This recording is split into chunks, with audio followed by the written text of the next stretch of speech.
RSS मुसलमानों की दुश्मन है तो वो 2 नंबर की दुश्मन है या 3 नंबर की दुश्मन कि यार मुसलमानों का एक लीडर बोल रहा है कि 15 मिनट में हम पूरे हिंदुओं को खत्म कर देंगे। 1 लाख एकड़ जमीनों में से 80% जमीनें अकेले मराठवाड़ा में है। अच्छा, जो सियासी लीडरों ने कब्जे करे वो आज जो इस अमेंडमेंट की मुखालिफत कर रहे हैं, ये हमारी कौम मिल्लत के कुछ दलाल मुनाफिकीन मक्कार लोग थे कुछ नाम बता जिन्होंने आप पर्सनल तौर पर क्या इसके जिम्मेदार खुद को समझते हैं कि आज तक वक्फ की ज़मीनों को इस्तेमाल नहीं किया गया? पास में एमएलए मिली, एमपी मिला, नगर सेवक मिला, महापौर पद मिला, स्टैंडिंग चेयरमैन पद मिला। आप आज अगर शाहब यासीन, वंचित बहुजन आघाड़ी इसमें कहीं भी सीट हासिल नहीं कर सकी या फिर जीत कहीं भी नहीं मिली। मैं मेरे शहर की बात करूँ, औरंगाबाद की, यहाँ पर बहुत सारे पदाधिकारियों ने रिजाइन दिया, बहुत सारे लोग छोड़कर चले गए। जो लोग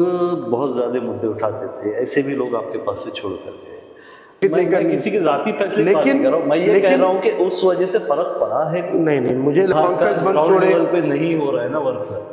औरंगजेब को लेकर जो पिछले वक्त में चला है, जो शहर का नाम बदला गया, फिर उसके बाद अभी ऐसा आ रहा है कि यहाँ से औरंगजेब की खबर उखाड़ी जाए, इस मामले को आप किस तरह? मेरी अपील है औरंगाबाद के मीडिया से, आप डेट टू डेट निकालो कि कब औरंगजेब आलमगीर के मुद्दे को यहाँ शुरुआत हुई और किसने की। औरंगाबाद शहर का जो नाम बदला गया, किसी भी तरह से ये नाम को क्या वापस बदला जा सकता है या फिर ये हो चुका है, अब पॉसिबल नहीं? आप सभी का स्वागत है महाराष्ट्र न्यूज टुडे। जैसा आप जानते हैं, वंचित बहुजन आघाड़ी के फारूक अहमद साहब जो स्टेट वाइस प्रेसिडेंट है, उनसे आज हमारी खास मुलाकात है चंद मुद्दों को लेकर जो आज के वक्त में चल रहे हैं, जैसा वक्त अमेंडमेंट बिल का जो मामला है, दूसरे भी जो मुद्दे हमारे शहर से जुड़े हैं, उस पर आज फारूक साहब से हमारी खास मुलाकात है। इस मुलाकात का मकसद यही है कि लोगों तक सही चीज़ पहुंचे और वंचित बहुजन आघाड़ी की वक्फ अमेंडमेंट बिल में क्या भूमिका रहेगी, आगे इनके क्या प्लान है, ये सब जानने की आज हम कोशिश करेंगे आज के इस पॉडकास्ट में। सर, आपका स्वागत है हमारे चैनल पर। शुक्रिया बहुत बहुत। फारूक अहमद साहब, जैसा आप बहुत वक्त के बाद हमारे शहर में फिर से आ जाए, आज आपने एक प्रेस भी ली, वक्फ अमेंडमेंट बिल का जो भी मामला गरमाया हुआ है उस पर आपकी क्या भूमिका है और वंचित बहुजन आघाड़ी का इस पर क्या स्टैंड रहेगा, आगे क्या काम करेगा? चलिए, आपने सवाल पूछते टाइम पे भी बाइफरगेट कर दिया कि मेरी भूमिका क्या है और पार्टी का स्टैंड क्या है। पार्टी का स्टैंड तो आज हमने प्रेस कॉन्फ्रेंस के जरिए जाहिर किया है कि पार्टी का स्टैंड और हमारी भूमिका में बहुत ज़्यादा फर्क नहीं है, लेकिन ये पार्टी का ये मानना है कि ये मुसलमानों के साथ जो किया जा रहा है वो एक ऐसा एक्सपेरिमेंट है जो दूसरों के साथ भी किया जाएगा। जो आज मुसलमानों के साथ हुआ वो अब ईसाइयों के साथ होगा, वो आदिवासियों के साथ होगा, वो पिछड़ों के साथ होगा, वो दलितों के साथ होगा। इसलिए वंचित बहुजन आघाड़ी को लगता है कि ये संविधान के जो फंडामेंटल राइट है ये उनको कहीं तो कुचलने का काम हो रहा है, इसलिए हम इसके खिलाफ है।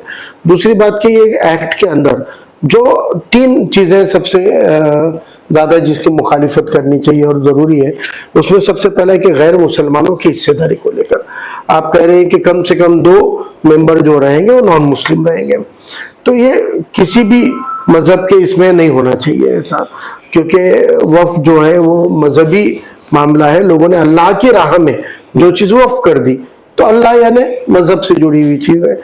अब वो वक्फ कर दी वाली प्रॉपर्टी की देख रेख करना, उसको डेवलप करना, ये इख्तियार जो कमेटी करती है वो बोर्ड में गैर मुस्लिम का क्या काम है। तो अब ये जो कानून में तरमीम करके इन्होंने लाया है, इसका मतलब है कि सरकार अपने नुमाइंदे घुसाकर बाद में बढ़ाकर ये पूरा वक्फ बोर्ड अपने हिस्से में लेना चाहती है और जो मुसलमानों की इनामी जमीनात है ये बेचकर खाएंगे या अपने कब्जे में लेंगे। दूसरी बात है कि एक हमारा जाति जो एक रुख है इस मामले को देखने का, मुझे लगता है कि मुसलमानों ने इन 70 सालों में सबसे ज्यादा अनदेखी वक्फ के जमीनों को लेकर की है। आज आम मुसलमान को वक्फ के बारे में कोई इल्म नहीं है और उसका कोई लेना देना नहीं है, उसका ताल्लुक बरकरार नहीं रखा वक्फ के मामले में। जो उसके मुतवल्ली वगैरह होते हैं वही लोगों तक वो चीजें खेलती है और इसका कोई डायरेक्ट बेनिफिट इनडायरेक्ट बेनिफिट कौम और मिल्लत को आज तक नहीं हुआ।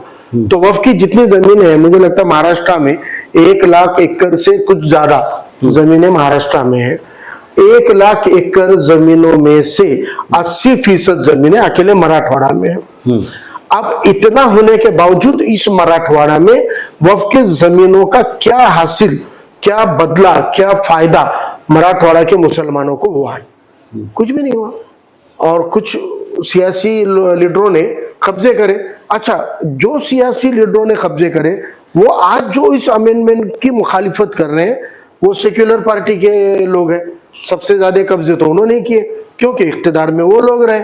तो आज इन लोगों को, कांग्रेस के लीडरों को भी कब्जे करने के लिए रास्ता किसने बताया? ये हमारी कौम मिल्लत के कुछ दलाल, मुनाफिकीन, मक्कार लोग थे कुछ नाम बता जिन्होंने, देखो औरंगाबाद के तो आपको ज्यादा पता होगा, मैं नांदेड़ के बता पाऊंगा। वक्फ की जमीन, आपकी जो पॉलिटिक्स है, आपने जो यहाँ पे किए वो यहाँ के लीडर से ज्यादा है। वक्फ की जमीनों के पते बताने वाले हमारे ही होते हैं। इसीलिए मैं अक्सर कहता हूं कि अगर आरएसएस मुसलमानों की दुश्मन है तो वो 2 नंबर की दुश्मन है या 3 नंबर की दुश्मन है। पहले नंबर के दुश्मन हम में के ही हमारे कुछ लोग हैं जिन्होंने इस कौम को गारत करने में कोई कसर नहीं छोड़ी है। ऐसे लोगों ने किया। तो बहरहाल मेरा मकसद ये है कि वक्फ के मामले पे आज बहुत सुनहरा मौका मुसलमानों के पास है। आगे ये कानून की आड़ में सरकारें कब्जा करके बेचने से पहले मराठवाड़ा के 80% जमीनों में से जितनी जमीनों पे आज कब्जे नहीं है, जितनी जमीनें मुतवल्लियों के और वक्फ बोर्ड के कब्जे में है, मुस्लिम इदारों को, मुस्लिम गरीबों को, मुस्लिम इमामों को कुछ तो उसका बेनिफिट दे दो। कल चोर खाने की वजह आज कोई हकदार लोग तो खाएंगे। अब बिल आ गया है, मेरा तो क्यों नहीं होगा? आज भी वक्फ की जमीन को मुतवल्ली के इख्तियार कायम है। मुतवल्ली अपनी जमीनों को लीज बेसिस पर किसी को भी दे सकता है। आज हम में से कुछ इदारे सामने आए, चलो हम में से कोई नहीं आ रहा है ना, किसी को भी गैर मुस्लिम इंस्टीट्यूशन भी अगर चाहती होगी कि वो आपके वक्फ के जमीन पर इंजीनियरिंग मेडिकल कॉलेज खोलने तैयार है, उनके साथ एग्रीमेंट करो और उनको बोलो कि आपके कॉलेज के 20%, 25% सीटें जो रहेगी वो मुसलमानों के लिए रिजर्व रहेगी। इस कंडीशन पे हम आपको देने को तैयार है। अगर कोई एमबीबीएस मेडिकल कॉलेज खोलता होगा और आपकी 2-3 एकड़ जमीन उसको देने से 20% मेडिकल की सीटें आप रिजर्व कर सकते होंगे, तो फिर आपको क्या दिक्कत है? आज हमारे नांदेड़ में श्री गुरु गोविंद सिंह जी इंजीनियरिंग कॉलेज है, नैक पे महाराष्ट्र के और इंडिया के टॉप कॉलेज में गिना जाता है। आपको वहां पर जितना भी स्कोरिंग करे तो नंबर नहीं लगता, लेकिन गुरुद्वारा बोर्ड का अपना खुद रिजर्व कोटा है। वो कोटे में उनको जो सीटें देनी है वो अपने समाज के बच्चों को वहां पे मौका देते हैं पढ़ने का। आप कम कुछ नहीं कर सकते तो ये करो, मिनिमम कम से कम ये तो करो। तो वो जमीनों को आज खुला रखने की बजाय उसका इस्तेफायदा कौम को होना चाहिए। जैसा आपने शुरुआत में कहे सर कि मैंने आपके ताल्लुक से ये नहीं किया, पार्टी के तरह आपको प्रेजेंट किया, आप पर्सनल तौर पर क्या इसके जिम्मेदार खुद को समझते हैं कि आज तक वक्फ की ज़मीनों को इस्तेमाल नहीं किया गया, किसी के हक में रही या फिर बहुत से उसमें फ्रॉड हुए, इसमें आप और मैं कितने जिम्मेदार हैं? 2 ऐसे मामला थे मुसलमानों के। एक वक्फ का मामला है और एक तालीमी इदारों का मामला है। यहाँ पर बहुत कम ज़्यादा ऊंच नीच हो रही है और ये दोनों भी ऐसे सेक्टर है, दोनों भी ऐसी फील्ड है जो मुसलमानों को मजबूती देने का काम कर सकते हैं या ये मजबूती देने के लिए ही है। अगर वक्फ की ज़मीनों को मार्केट रेट से रेंट पे दे दिया जाए तो मुसलमानों को सरकारों के मोहताज होने की जरूरत नहीं है। मुसलमान अपने कॉलेज, अपने रोजगार के जरिए इंडस्ट्री डेवलप करके सरकार को कर्ज दे सकते हैं। ऐसा सच्चर रिपोर्ट में सच्चर ने लिखा है। ये चीज सुनिए ना जी, इतना ताकतवर है, यानी कौम की ताकत स्ट्रेंथ बन सकता है वक्फ जी। तालीम का भी जो शोबा है, तालीम का जो सेक्टर है, वो इस सबसे बड़ा डेवलपमेंट का ब्रॉडवे, हाईवे, एक्सप्रेसवे, समृद्धि कुछ है तो वो तालीम है। तो आज तालीम के इदारों में भी और वक्फ के मामलात में भी इतनी ऊंच नीच होने के बावजूद मेरे जैसा कार्यकर्ता इस मामले में बहुत कुछ नहीं करता है, दोषी है, कसूरवार है। इसलिए कसूरवार है कि आपके पास में ताकत चाहिए ये 2 सेक्टर में मदाखलत करने के लिए, क्योंकि अब यहाँ पर सही गलत लोग नहीं, माफिया है। माफिया है, वक्फ के जमीनों की धांधली करने वाली भी माफिया है और तालीमी इदारों में ऊंच नीच करने वाली भी माफिया है। इनसे लड़ना मतलब अब आपको एक ताकत से लड़ना पड़ता है, एक शख्स नहीं लड़ सकता। मिल्लत के अगर आपके हमारे जैसे सब लोग इकट्ठे आएंगे, अच्छे लोग साथ आए, तभी लड़ सकते, आप अकेले नहीं लड़ सकते। इसलिए कसूरवार रहेगा तो सबके साथ तो हम भी है, लेकिन हम कसूरवार इसलिए ज्यादा नहीं है क्योंकि जिनको इख्तिदार है, जिनके पास में एमएलए मिली, एमपी मिला, नगर सेवक मिला, महापौर पद मिला, स्टैंडिंग चेयरमैन पद मिला, आपके पास संवैधानिक पद है, तो आपके लिए आसानी है, हुकूमत में रहकर आप उसको सही कर सकते हो। सर ये किसी एक पर्सन की तरफ टारगेट है? नहीं, अब तक जितनों को भी अहदे मिले हैं जी, अब तक जितनों को भी अहदे मिले हैं, वो औरंगाबाद, नांदेड़, मुंबई, कहीं के भी हो, क्योंकि आप जमहूरी मुल्क के अंदर संवैधानिक पद पे बैठने के बाद सरकारी डिपार्टमेंट में आपकी फाइलें रुकती नहीं है। आज अगर साहब यासीन अगर एक आधी वक्फ के जमीन पे का कब्जा हटाने को लेकर एप्लीकेशन आज लिखोगे, 20 साल में भी आपके एप्लीकेशन पे कार्रवाई नहीं होगी, ये तो क्योंकि पर्सनल कैपेसिटी में आपकी फाइल मूव ही नहीं होती है। अगर एक एमएलए की, एक एमपी की, एक मेयर की फाइल अगर है तो उसको लगेंगे 10-20 साल, नहीं लगेंगे, वो फाइल मूव होती है। इसीलिए मैं कहता हूँ कि अहदों पे बैठने के बाद में हमने ऐसे बड़े चैलेंजेस को एक्सेप्ट करना चाहिए। सर जिस तरह से अहदे की बात चल रही है, अभी जो इलेक्शन गुजरे हैं, एमएलए इलेक्शन, आप भी कैंडिडेट थे माशाल्लाह से और आपका परफॉर्मेंस बहुत अच्छा, पर वंचित बहुजन आघाड़ी इसमें कहीं भी सीट हासिल नहीं कर सकी या फिर जीत कहीं भी नहीं मिली है। तो ये चीज़ में क्यों ऐसा हो रहा है कि जैसा आप बता रहे हैं कि ये चीज़ कर सकते हैं, आप लोग पावर में क्यों नहीं आ रहे? देखिए 70 साल कांग्रेस इख्तिदार में रही है पूरे मुल्क में। जी, कितने साल? 70 साल। इतनी पुरानी पार्टी जो आज़ादी के पहले जिसको इस मुल्क ने राष्ट्रपिता बनाया, वो इस पार्टी में काम किए। गांधी की पार्टी इस महाराष्ट्र में 48 में से 2019 में एक ही सीट चुनी, 47 हारी, 14 में भी 2 जीती, 46 हारी। तो इलेक्शन की हार जीत उसके वजूहात होते हैं। वंचित बहुजन आघाड़ी के बारे में जिन्होंने आज तक पिछड़ों का, दलितों का, मुसलमानों का कल्याण नहीं करने से हमारे जैसे कई लोग कांग्रेस के खिलाफ खड़े रहते हैं, आज वो लोग वंचित में हैं, मुख्तलिफ पार्टियों में हैं, इसलिए कि कांग्रेस हमका हक और इंसाफ का काम नहीं कर रही, इसलिए हम कांग्रेस से बाहर हैं और हम किसी पार्टी का ऑप्शन है।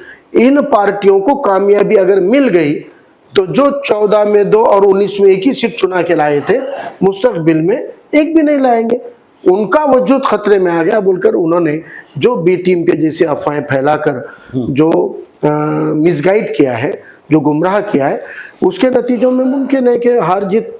लेकिन 5 साल अवामी मुद्दों पर सबसे ज़्यादा रस्तों पे उतरने का काम, लड़ने का काम वंचित बहुजन आघाड़ी करती आई है, किया है। ये दंगे जो हुए ना अभी औरंगजेब के नाम से नागपुर में वगैरह, ये दंगे तो 3 साल पहले ही हो गए होते।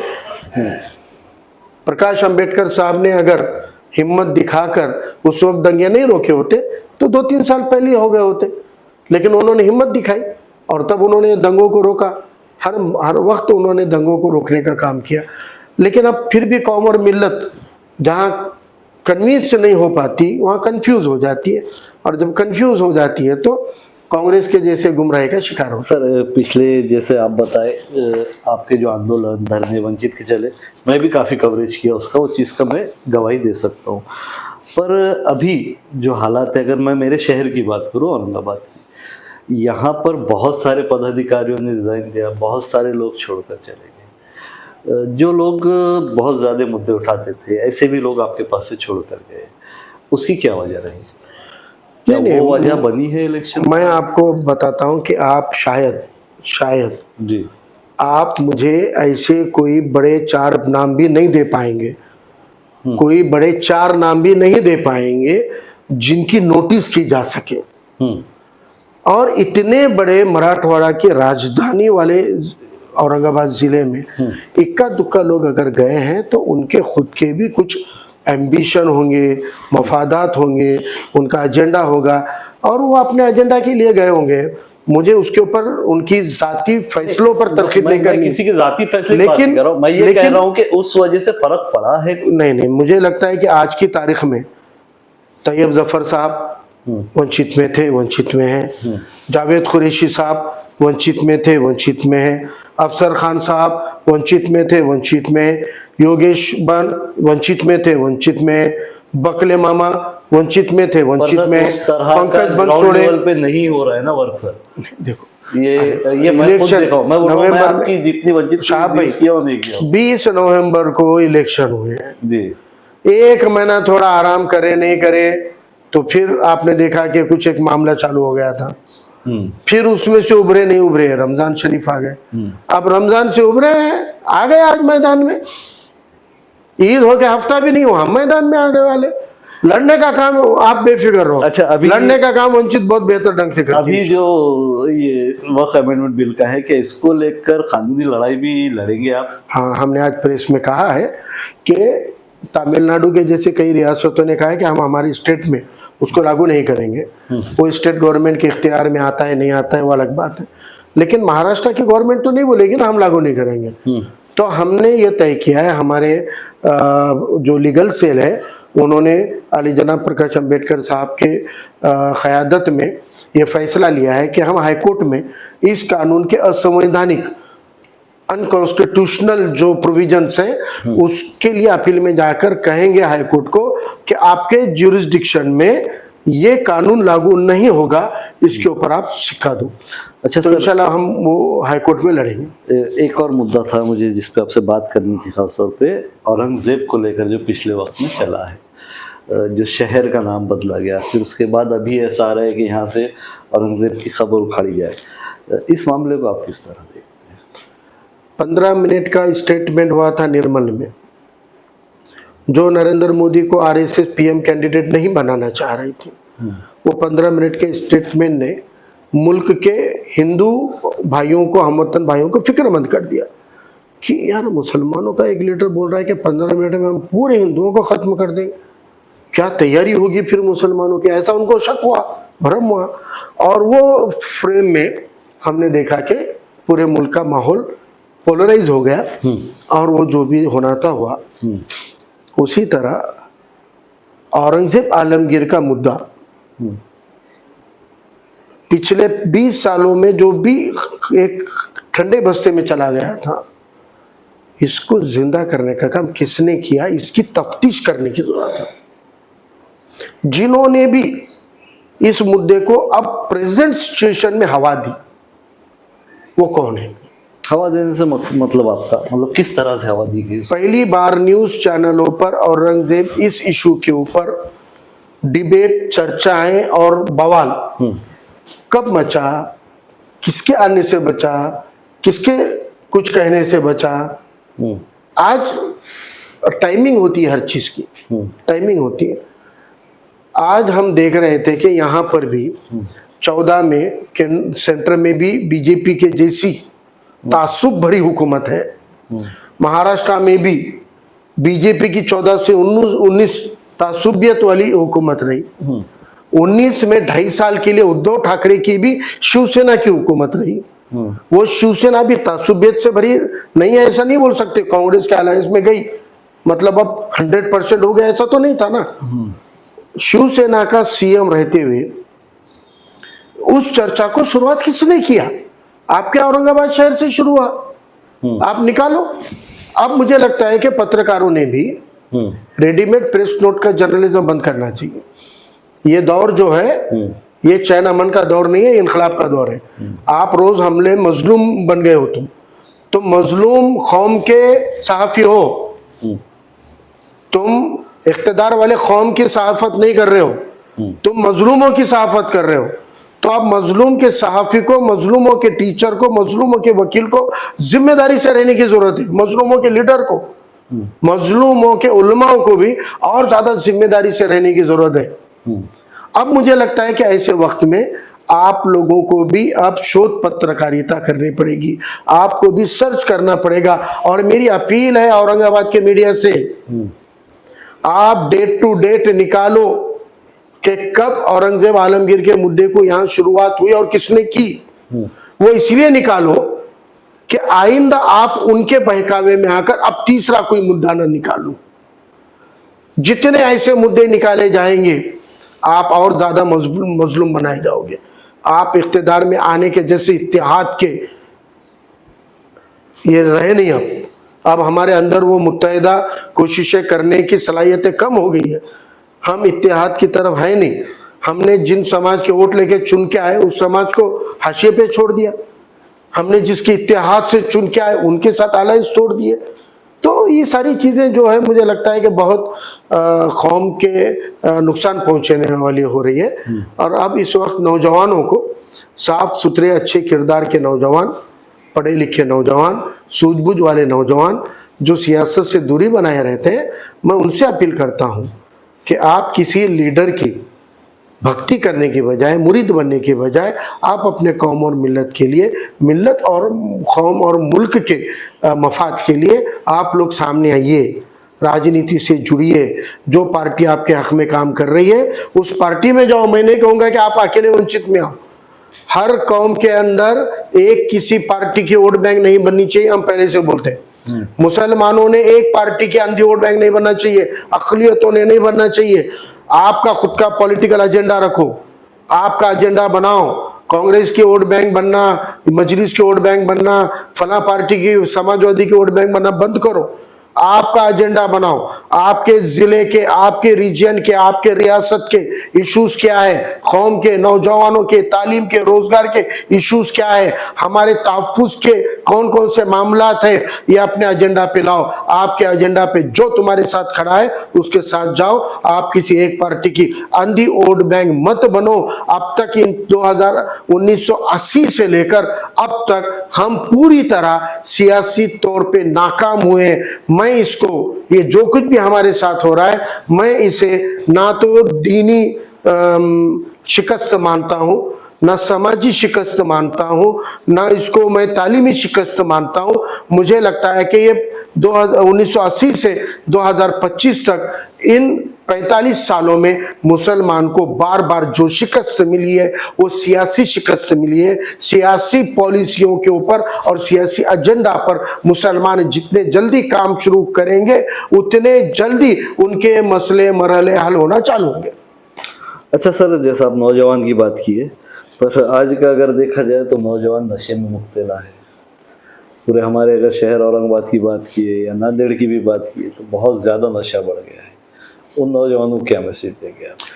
देखिए, पूरे कौम की बात करने के बजाय एक आधे फैमिली की मिसाल लीजिए आप।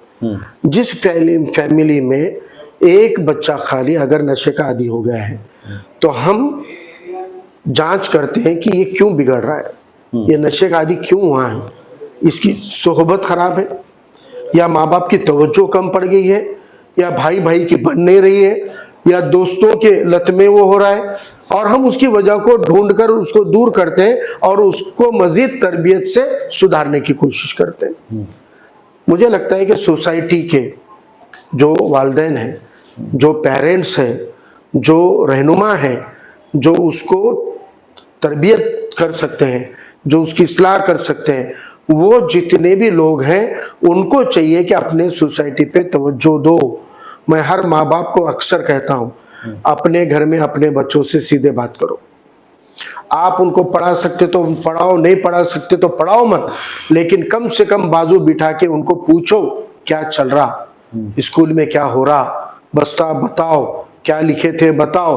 भले ही तुम्हारे लिए काला अक्षर भैंस बराबर क्यों ना हो, लेकिन आप जब बच्चों को बस्ता खोलने लगाओगे, स्कूल में क्या हुआ पूछोगे, आप रोजगार है बच्चे का, बिठा के क्या बेटा क्या चल रहा, नौकरी अच्छी चल रही है क्या, क्या चल रहा है तुम्हारे जॉब में, कुछ परेशानी है क्या। आप भले हल नहीं कर सकते उसका मसला, लेकिन सुन तो सकते हो।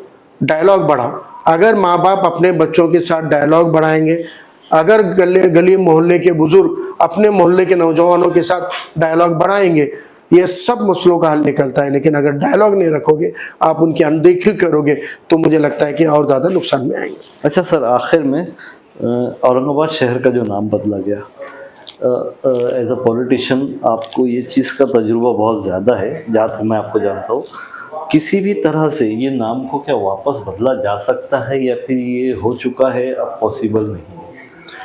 देखिए, अभी जो इख्तिदार के दम पे, बहुमत के दम पर जो लोग 1980-90 के दौर में कहा करते थे कि हम इस शहर का नाम बदल कर संभाजीनगर करेंगे, उस वक्त उनके ही घर के लोग उनको बोलते थे हंसकर, ये मुमकिन है क्या? उनके ही लोग, यानी जो शिवसेना के कार्यकर्ता बोलते थे कि हम ये शहर का नाम संभाजीनगर करेंगे, तो वो शिव सैनिक के घर वाले माँ बाप भी उसको बोलते थे, अरे होना रहा है क्या, ये होने वाला है क्या? तो उनको तब लगता था यह नामुमकिन है। जब वो मुमकिन है, मुमकिन हुआ है, तो जमहूरियत में नामुमकिन कुछ नहीं है। लेकिन ताकत के जोर पे नहीं करोगे, आपको इसके अंदर सियासी तौर पर इख्तिदार में आना पड़ेगा और आपको खास तौर से हम वतन भाइयों के जहन साजी करनी पड़ेगी। मुझे बोलो, किसी भी मुसलमान को छत्रपति शिवाजी महाराज से कोई, यानी उल्टा, छत्रपति शिवाजी महाराज तो महाराष्ट्र के राजा थे, वो महाराष्ट्र के बादशाह थे। हम महाराष्ट्रियन लोगों को महाराष्ट्र के बादशाह जो है वो अजीज है, या कोई बाहर से हमला करने वाले अजीज होंगे? तो महाराष्ट्र के मुसलमानों को छत्रपति शिवाजी महाराज को अपना राजा बादशाह तस्लीम करने से परहेज है क्या? संभाजी महाराज से परहेज है क्या? सवाल ये निकला था कि औरंगजेब के पीछे, औरंगाबाद के पीछे खाली औरंगजेब बादशाह नहीं है वजह, अब उनका तो नाम ही औरंगजेब नहीं था, है ना? उनका नाम तो मोइनुद्दीन था, लेकिन लखब था। और मैंने तो ये सुना है कि औरंगजेब लखब देने वालों में भी ब्राह्मण शामिल थे, ब्राह्मण लोग शामिल थे उनको लखब देने में भी। तो वो लखब है और वो यहाँ के दक्कन के कल्चर को दर्शाने वाला लखब है। इसलिए छत्रपति संभाजी महाराज की जो पैदाइश है वो पुणे जिले की है। छत्रपति संभाजी महाराज का जब कत्ल हुआ और जब उनकी लाश के साथ उनके अंतिम संस्कार हुए, वो पुणे जिले में हुए। इसलिए प्रकाश अंबेडकर साहब का क्लियर कट कहना था कि संभाजी महाराज के नाम से एक जिले का नाम होना चाहिए। औरंगाबाद से बड़ा पुणे जिला, और पुणे से तारीख जुड़ती है उनकी, पुणे से उनकी तारीख जुड़ती है, इसलिए पुणे का नाम छत्रपति संभाजीनगर रखो, ऐसी हमारी मांग थी। लेकिन हमको ये चीजें जो है ये काउंसलिंग के जरिए एतमाद जीतने से आएगी। आप अगर गैर मुस्लिम को, मैं अपने मुस्लिम नौजवानों को कहना चाहता हूँ, हर हिंदू हमारा दुश्मन है ये मान लेंगे तो आप कैसे रह पाओगे? और है नहीं ना, हकीकत नहीं है ना। 80% हिंदुओं को मुसलमानों से हमदर्दी है, वो दोस्ताने ताल्लुकात रखना चाहते हैं, वो शहरियन के तौर पे आपसे लेन देन व्यवहार करते हैं। चंद लोग हैं जो शर पैदा करते, चंद लोग हैं, 2, 5, 10, 20% होंगे। अच्छा, मान लो मोदी को वोट देने वाले सबके सब भी कितने 38% के ऊपर अब तक गई नहीं बीजेपी। तो फिर इसका मतलब है कि आज भी 52%, 62% लोग आपके हक में एंटी मोदी के खिलाफ वोट करते हैं। तो आप ये सबको, यानी सारे हिंदू, सारे एक कौम के लोग हमारे खिलाफ है, ये मान लेना बिल्कुल गलत है। आज जमहूरियत को, संविधान को मानने वाला हर हम वतन भाई मेरा भाई है, ये ख्याल के साथ में हमको भी थोड़ा ब्रॉडर सेंस में एक बड़ा दिल करते हुए बाहें फैलाकर हमारे हम वतन भाइयों को गले से लगाना चाहिए। बहुत शुक्रिया साहब वक्त देने के लिए। तो ये थे फारूक अहमद साहब, जिनसे काफ़ी तफसील में हमने आज बहुत से मुद्दे जानने की कोशिश की। आप इस मामले को किस तरह देखते हैं, हमें अपनी राय कमेंट कर ज़रूर बताएं। मैं शहाब यासीन, महाराष्ट्र न्यूज़ टुडे, औरंगाबाद।